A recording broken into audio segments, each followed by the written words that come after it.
Hello everyone, it's Divesh Mishra and आप देख रहे हैं चैनल दिवेश इग्नू ऑफिशियल। आज हम बात करने वाले हैं इग्नू के एडमिशन कैंसिलेशन और रिफंड पॉलिसी के बारे में। ठीक है, तो जिन बच्चों ने इग्नू में एडमिशन लिया है 2024 के अंदर और अब वो चाहते हैं कि अपना एडमिशन कैंसिल करवाना, तो उसके लिए उन्हें क्या करना पड़ेगा, इस चीज़ को हम आज थोड़ा डिटेल में समझने वाले हैं। मैं आपको गाइड करने वाला हूँ आपको क्या कैसे कब करना है। ठीक है, तो सबसे पहले देखो, दो सिनेरियो होते हैं। पहली चीज़ तो कि अगर आपने एडमिशन ले लिया है तब आपको एडमिशन कैंसिल कैसे कैसे करना है, या फिर आपने एडमिशन अभी नहीं करवाया है, आपने रजिस्ट्रेशन वगैरह फीस भरी है सिर्फ, तब आपको एडमिशन कैंसिल कैसे करना है। ठीक है, तो सबसे पहले हम बात करेंगे कि जिन बच्चों का एडमिशन अभी कंफर्म नहीं हुआ है, फीस वगैरह कट गई है बट एडमिशन कंफर्म नहीं हुआ है, फिर हम बाद में बात करेंगे कि जिनका एडमिशन कंफर्म हो गया है।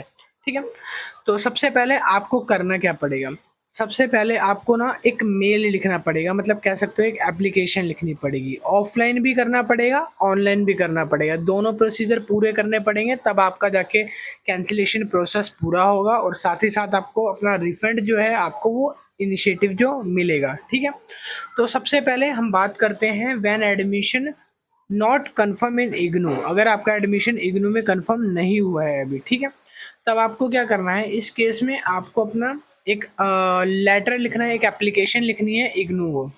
तो ये जो एप्लीकेशन है एक ब्लैंक पेज पे, कोरे पेज पे आपको लिखनी पड़ेगी और एज इट इज सेम आपको ईमेल के थ्रू भी इसको लिखना पड़ेगा। तो आप लिखोगे रिस्पेक्टेड मैम या सर करके। ठीक है, मैंने इस कोर्स के लिए अप्लाइड किया था इन योर यूनिवर्सिटी, और टाइम आप बताओगे कि आपने कब उसको अप्लाई किया था। 2 अगस्त 2024 जैसे मैंने डाला है। My application is still pending, मेरी एप्लीकेशन अभी भी जो है पेंडिंग है, बट कुछ कारण की वजह से मेरा माइंड अब चेंज हो गया है और मैं आपकी यूनिवर्सिटी से स्टडी कंटिन्यू नहीं करना चाहता, और I would like to request you, और मैं आपसे ये विनती करता हूँ कि आप मेरा एडमिशन कैंसिल करके और जो भी मेरा इनिशिएटिव बनता है उसको रिफंड करवा दीजिए एज पर योर पॉलिसी। ठीक है, अब यहाँ पे आपको इस तरह का एक मेल लिखना है। मेल के थ्रू आप पूरी ऐसी एप्लीकेशन मेल करके लिखोगे, कंपोज में पूरा कंटेंट मैटर डालोगे, और जो सब्जेक्ट होता है, सब्जेक्ट के अंदर आपको डालना पड़ेगा अपना कि एडमिशन कैंसिलेशन। एडमिशन कैंसिलेशन, ठीक है, आप ये डालोगे एडमिशन कैंसिलेशन। और उसके बाद आपको नीचे और क्या क्या डालना है, अब यहाँ पे आ जाते हैं। देखो, अब नीचे आपको अपना नाम डालना है, कंट्रोल नंबर डालना है, यूज़र आईडी और पासवर्ड डालना है। नाम आपको पता ही है, कंट्रोल नंबर आपको अपना जो रजिस्ट्रेशन फॉर्म होता है उसमें सबसे ऊपर मिल जाता है, 2 या 4 से स्टार्ट होता है, 11 नंबरों का वो होता है कंट्रोल नंबर। ठीक है, इनरोलमेंट नंबर, कंट्रोल नंबर एक वही है। अब उसके बाद आप ये डालने के बाद आपका यूज़र आईडी और पासवर्ड डालना है, जो भी आपने रजिस्ट्रेशन करते टाइम उसको रखा होगा। अगर आपको याद है तो डालना, वरना मैंडेटरी भी नहीं है। अगर भूल गए हो तो कोई बात नहीं, बट याद है तो डाल सकते हो। I am attaching the requirement documents. अब इसके साथ भी आपको कुछ डॉक्यूमेंट्स लगाने पड़ेंगे, तो वो डॉक्यूमेंट्स क्या है वो भी आप समझेंगे। उसके नीचे आपको लिखना है थैंक यू, रिगार्ड्स, और नीचे आपका अपना नाम, नीचे लिखा हुआ है यहाँ पे देवेश मिश्रा जैसे, तो आपको अपना नाम डाल देना है। ठीक है, तो ये हो गया एक फॉर्मेट एप्लीकेशन का। दोबारा देख लो, ये एप्लीकेशन का फॉर्मेट उन बच्चों के लिए जिनका एडमिशन कंफर्म नहीं हुआ है।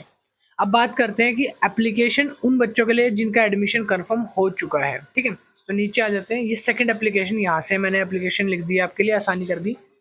व्हेन एडमिशन कंफर्म इन इग्नू, अगर आपका इग्नू में एडमिशन कंफर्म हो गया है तो आपको एप्लीकेशन यही लिखनी है, सेम सारी चीज़ लिखनी है, कुछ मैंने चेंज नहीं करा है ज़्यादा। ठीक है, बट चेंज हुआ है जो वो यहाँ पे हुआ है कि जब आपका एडमिशन कंफर्म हो जाएगा ना, तो आपका नाम, control number, user ID, password तो रहेगा, एक चीज़ और आ जाएगी जो है इनरोलमेंट नंबर। तो ये इनरोलमेंट नंबर आपको मिल जाएगा, तो आपको ये भी डालना है इसमें। ठीक है, कि आपकी एप्लीकेशन पहचानने में आसानी होगी कि कौन सा बच्चा है, किस कोर्स का है, तो इससे जल्दी पता चल जाएगा। नीचे आपको सेम वही चीज़ करनी है जो मैंने आपको बताया। आप ये लिखोगे कि मैंने साथ में डॉक्यूमेंट्स अटैच कर दिए हैं, थैंक यू, और ये सब आपको डॉक्यूमेंट्स अटैच करके ना एक पीडीएफ बना के ईमेल पे उनको भेजनी है। ईमेल किस पे भेजनी है वो भी मैं अभी आपको बताऊंगा, ईमेल आईडी कौन सी है। ठीक है, पहले आप डॉक्यूमेंट समझ लो।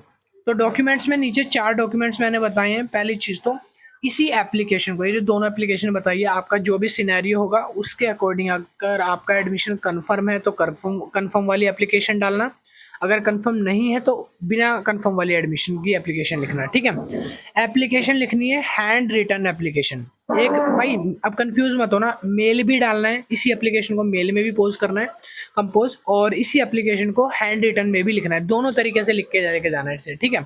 हैंड रिटन वाली में डेट और नीचे सिग्नेचर आपके होने चाहिए, फर्जी नहीं होने चाहिए। दूसरा चीज़ कि आपका रजिस्ट्रेशन कंफर्म है, तो उसके बारे में भी आपको यहाँ पे डालना है, ठीक है। रजिस्ट्रेशन फॉर्म वगैरह जो है आपका अगर हैगा तो वो भी आपको अटैच करना है साथ में, अगर आपका रजिस्ट्रेशन हो गया है।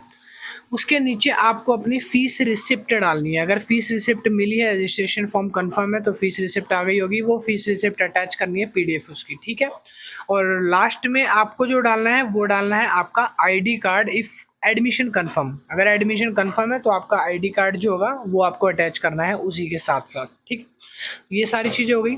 अब एक चीज़ ध्यान से सुनो, जो भी ईमेल आईडी आपने एडमिशन के टाइम पे दी थी, या फिर जो एडमिशन के टाइम पे आपने फॉर्म में सबमिट करी है, जो भी फॉर्म में आपके दिखा रहा है, उसी ईमेल से आपको मेल करना है। दूसरी ईमेल आईडी से मेल करने पे कैंसिलेशन मेल को इंटरटेन नहीं करा जाएगा इग्नू के द्वारा। तो इग्नू ने साफ साफ अपनी गाइडलाइंस में ऐसा कहा है कि जो भी अनदर ईमेल आईडी से मेल करोगे आप कैंसिलेशन के रिगार्डिंग, उसको इंटरटेन नहीं किया जाएगा। तो सेम उसी मेल से आपको मेल करना पड़ेगा, ठीक है। अदरवाइज आपको मेल याद नहीं है, मेल भूल गए, तो आपको इग्नू के कैंपस रीजनल सेंटर ही जाके विजिट करना पड़ेगा इस चीज़ के रिगार्डिंग कि सर मेरी मेल आईडी जो है वो खो गई है, भूल गया मैं पासवर्ड वगैरह जो भी है, ठीक है। तो वहाँ से वो आपको सोल्यूशन बताएंगे। तो आपको मैंने 4 डॉक्यूमेंट्स बता दिए हैं, मेल कैसे लिखनी है वो मैंने आपको फॉर्मेट बता दिया है। अब चलते हैं पॉलिसी की तरफ, पॉलिसी क्या कहती है। तो लास्ट में मैंने यहाँ पे मेल आईडी भी दे दी है कि आपको मेल इसी आईडी पे करनी है। ये जो आप लेटर पूरा बना के, एप्लीकेशन बना के और इसके साथ पीडीएफ वगैरह अटैच करके भेजोगे तो वो इसी मेल पे भेजना है, ठीक है। अब मेल को आप ध्यान से देख लो, मेल को मैं यहाँ पे दिखा देता हूँ, नीचे आपको शो कर रहा हूँ। To request for cancel your admission please send the email from, आपको इस मेल आईडी पे मेल भेजना है, लिखा है cancel@ignu.ac.in, ठीक है। तो ये मेल आईडी भूलना मत भाई, इस मेल आईडी पे ही आपको ईमेल करना है सारी चीज़ें। अब मैं आपको पॉलिसी दिखा देता हूँ कि आपका जो पैसा है वो इनिशिएटिव जो है वो रिफंड जो होगा वो किस कंडीशन में कितना कट के आएगा, ठीक है। सो यहाँ पे हम आ चुके हैं इग्नू की रिफंड पॉलिसी, जो कैंसिलेशन पॉलिसी है, ठीक है। यहाँ पे आप देख सकते हो इग्नू के बारे में सारी कैंसिलेशन पॉलिसी आपको पहले से बता रखी है। चलिए इसको समझते हैं। If the IGNOU admission cancel is made before the submission date, अगर आपने सबमिशन डेट से पहले अपना एडमिशन कैंसिल करवाया है तो आपके उसमें से सिर्फ 200 रुपये काट लिए जाएंगे, बाकी सारा जो है वो आपको एप्लीकेंट को रिफंड कर दिया जाएगा, क्लियर है। दूसरा लिखा है IGNOU admission cancel is made with in 15 days of the last submission, आपने एडमिशन करवा लिया है, एडमिशन करवाने के 15 दिन आपको बीत चुके हैं, अगर 15 दिन बाद आप एडमिशन कैंसिल कराते हो या विद इन 15 दिन में आप कैंसिल करवाते हो तो आपको 500 रुपये कट के आएंगे और आपके 500 रुपये डिडक्ट होकर जो रेस्ट ऑफ द अमाउंट है वो आपको रिफंड कर दिया जाएगा। तीसरा केस में है कि इग्नू की कैंसिलेशन पॉलिसी कहती है अगर आपने 16 दिन से 90 दिन के बीच में एडमिशन कैंसिल करवा रहे हो तो इस केस में आपके 1000 रुपये जो है वो डिडक्ट हो जाएंगे और 1000 रुपये डिडक्ट होने के बाद जो आपका अमाउंट होगा वो आपको रिफंड कर दिया जाएगा, अगर आप 16 से 90 दिन के बीच में कराते हो तो, ठीक है। और एक लास्ट है, लास्ट वाली कहती है कि अगर आप कैंसिल अपना 90 दिन के बाद करा रहे हो, एडमिशन हो गया है, 3 महीने आपको हो चुके हैं, 90 दिन आपके बीत गए हैं, अब आप जाके कैंसिल करवाना चाहते हो तो इस केस में आपको कोई भी रिफंड इग्नू की तरफ से प्रोवाइड नहीं करा जाएगा, चाहे अब आप कैंसिल करवाओ या फिर मत करवाओ, ठीक है। तो यहाँ पर आप ना ही करवाओ तो ज़्यादा बेटर है, अगर करवाते तो बाकी आपकी चॉइस है, आपको यहाँ पर कोई रिफंड नहीं मिलेगा। तो ये थी इग्नू की लेटेस्ट जो अभी के टाइम पे जो पॉलिसी चल रही है रिफंड की वो, और आपको मैंने गाइडलाइंस बता दी कि कैसे कैसे आपको रिफंड के लिए अप्लाई करना है। तो आई होप वीडियो पसंद आई होगी और जो 4 चीज़ें मैंने बताई और जो मेल आईडी बताई आपको जिस पे आपको मेल करना है वो आपने ध्यान से नोट कर ली होगी। Thank you, keep watching, channel को सब्सक्राइब कर लो ऐसी अपडेट्स के लिए। मैं मिलता हूँ नेक्स्ट वीडियो में।